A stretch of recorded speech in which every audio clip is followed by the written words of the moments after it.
Hi everyone, it's Shell from Scrap Secrets and welcome back to my channel. Today's video is part of the Team Tiny Inspiration Hop and I was partnered with Katy from Eastwickspaperandink. I chose her video on Emboss Resist with a stencil overlay and I will leave the link to that video down below so you can make sure you go over and check it out. This is also a hashtag hop, so please make sure you click on the hashtag in the title and you'll be able to see everyone's creations. So for today, I decided to do 4 different cards because I wanted to experiment. And I'll talk a little bit about why I chose to do that in a minute once I walk you through what we did. So I picked 4 different backgrounds, 4 different embossing powders, and 2 different kinds of inks to create 4 different looks. So all 4 were inked up with Versamark ink. All 4 were stamped onto the Master's Touch watercolor cardstock, and that's 4x6. I made sure that I used a dryer sheet to kind of take the static off of all of them before I did the embossing on them. The first 2 we are going to be doing, this is the Denim Background, and then the next one I believe is called Crosshatch. They're all from MFT. And we're going to be using 2 different kinds of embossing powders. We're going to be using the Kindred stamps, and I believe it's called Snow Sparkle. And then we are going to be using a holographic one from Ranger. So these came out really, really cool. These both have a little bit of sparkle and shine to them. So I wanted to see how they would come out if they had a little bit of sparkle to them, and how they would come out if we used a translucent one as well as a white one. So this first one, like I said, is the Kindred Stamps one, and it's sparkly. This is pretty much a solid background stamp. So the embossing powder covered almost the entire background, except for I didn't really stamp great. This is watercolor cardstock, so it was a little hard to get a really good impression on it because there is a texture on the paper. This is the Ranger Holographic one, and I'm just tapping everything off. I'll put the excess back into the container, and then we're going to heat emboss. So while I'm heat embossing, I'm going to talk to you about why I decided to do 4 different backgrounds. I was on a call the other day with some of my crafty friends, and we were talking about how there are 2 kind of groups of crafters. You have ones that are very methodical, that do step A, B, C, doing interactive cards and things like that you have to do in certain steps. And then there are other ones that are more free-flowing, kind of do their own thing. There's no kind of rules to it. There's no right or wrong way to do it, which are more like the gel press and the alcohol ink people. Now you can completely be both. I just happen to not be. I'm in the first camp, and I kind of wanted to be in the second camp. So I thought, let's bring out some supplies that I haven't used in a while. Let's use some of my background stamps. Let's use some embossing powder and some stencils, and let's have fun. That's what we're going to do today. This was so much fun. It was out of my comfort zone, completely out of my comfort zone to do this, layering up. This is more of a art journal kind of thing, I feel like, but I loved it. I love the way they came out. Wait till you guys see them. So I'm doing the exact same thing. I'm inking up those background stamps with the Versamark. These are 2 different mandala background stamps from MFT. So again, I will have all of the supplies listed below so that you guys can check them out, and I believe that they are all still available. There you go. I'm inking that up, and then I'm going to be using the translucent or clear embossing powder on the one and then white on the other. And I used, that one is Stampendous is the translucent one, and then Dove, the white one is Dove from Martha Stewart, which is no longer available, but you can use any white embossing powder. So there you see the Stampendous one. These are so old. They're probably 10 years old, so I don't know if embossing powder loses any of its properties or anything. It did a fine enough job for me, but like I said, this is the watercolor cardstock, and it has a real texture to it, so it didn't stamp the whole thing completely. So there you go. That's the white one, and I will heat emboss both of those, and you'll see where I kind of messed up with the not getting the whole stamp stamped, but it's completely fine. It doesn't matter because this is kind of a messier background. So now you're going to see me heat emboss both of them. And because this is clear on white and white on white, you're not really going to be able to see the really cool effects of heat embossing.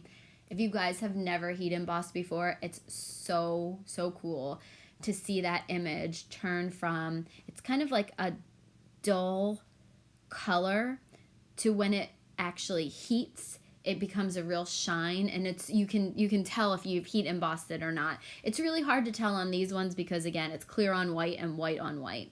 So I kind of just run my fingers over it to make sure that I have heat embossed all the parts. And if there's a part I haven't done and my finger, you know, brings up the embossing powder, I just take some more embossing powder and just heat set that area again. You can definitely do that. So those are the backgrounds. They're all done. You can see them shiny. So I used Hero Art's Reactive inks. And what I did was I picked one of the sparkly ones and one of the, let's just call them plain ones, the white and the translucent ones. I just took these I think they're water reactive pads, and just kind of went over the top of it just to get some color on there. And then I'm going to use my Tim Holtz sprayer to spray the water on to get those colors moving a little bit. And then I'll put them to the side to dry. I actually put them on my guillotine cutter so that I didn't accidentally touch them, because if I put them on my desk, I probably would put something on top of it, and I didn't want to do that. So there you go. You can see me spraying it. You can see those colors moving around. So these are water reactive inks. And I just thought that that would be really cool. And those colors together are so, so pretty. And these ones, and you'll see in the end, they come out a lot more muted than the Distress ink ones. Now, I wanted to use the Distress ink because I thought that the Distress oxides might pick up some of that, the sparkle. So I decided to use the Distress ink pads for that. So I used 3 different colors for that, and again, those will all be listed below. Just kind of went over, I did get some of the ink on the ink pad, especially this one. You can see that there. I just took a paper towel and wiped it off, and it came off after a couple of wipes of the top of it. So you don't ruin your ink pad. There you go. You can see it. You don't contaminate your ink pads that way. It's very simple. So now we're going to do the exact same thing. And you can see on the one on the left that I had kind of the square pad mark on there. But once you spray it, all the colors move. And you can tell this is clearly a different day because I have different outfit on and different nail polish. But yeah, so I actually let it dry overnight. And now we're getting to the fun part, the stencil part. So I used Kindred stamp stencils, and I believe I used, what else? Rabbit hole design stencils. So I wanted ones that had a lot of real estate and some that didn't. I just wanted to, change it up. So there's the one, and that's the denim one on the bottom. So that's the one that had the sparkle Kindred powder on there. And we're inking them all up with the same color ink, no matter if they had the Reactive ink or the Distress ink on there. We used the same color, which is Salty Ocean, for Distress ink, and just went through it. So I believe this is a Rabbit Hole Designs stencil.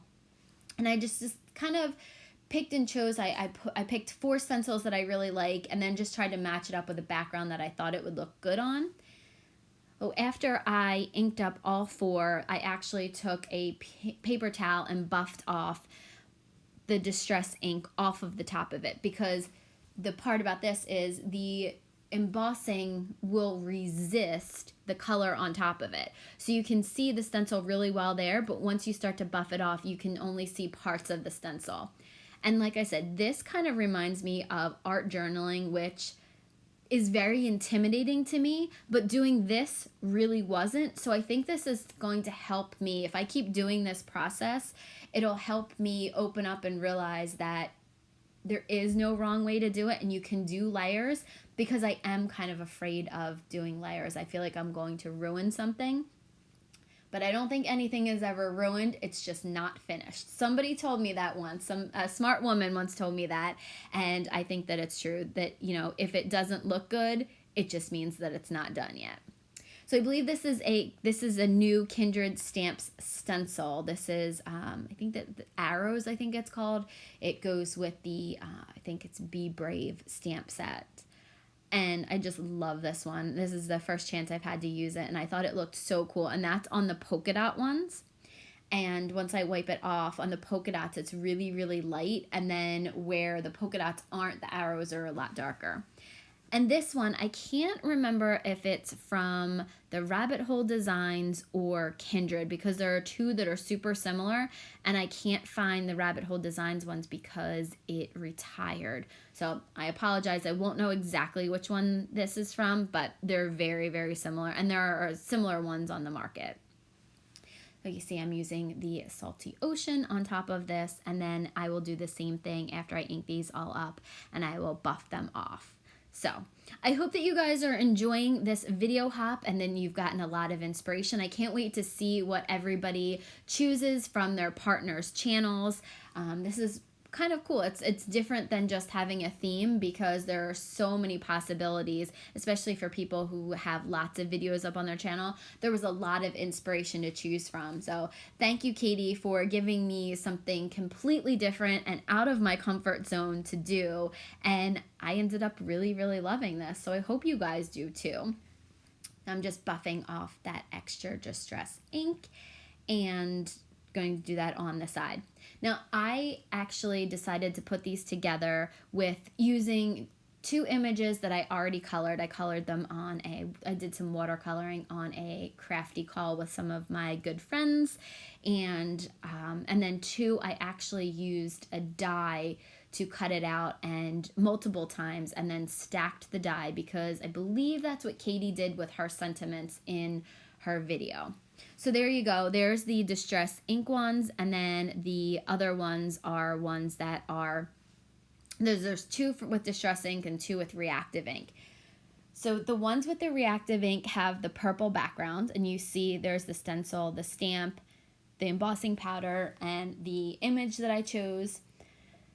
And then there is the "You Are Lovely" sentiment. So now you're just going to see all of the supplies that I used. Again, it will be listed in the video description below. But I decided to add two of the characters to it with the little birthday cups, and that's from Mama Elephant. And then the "You Are Lovely" sentiment, which I thought was awesome on there. So thank you guys so much for watching. Here are some pictures of the cards. This one is the Reactive ink one, and the other one is the Distress ink. Thank you guys so much for watching. I will be back again soon for another video. See you then. Bye.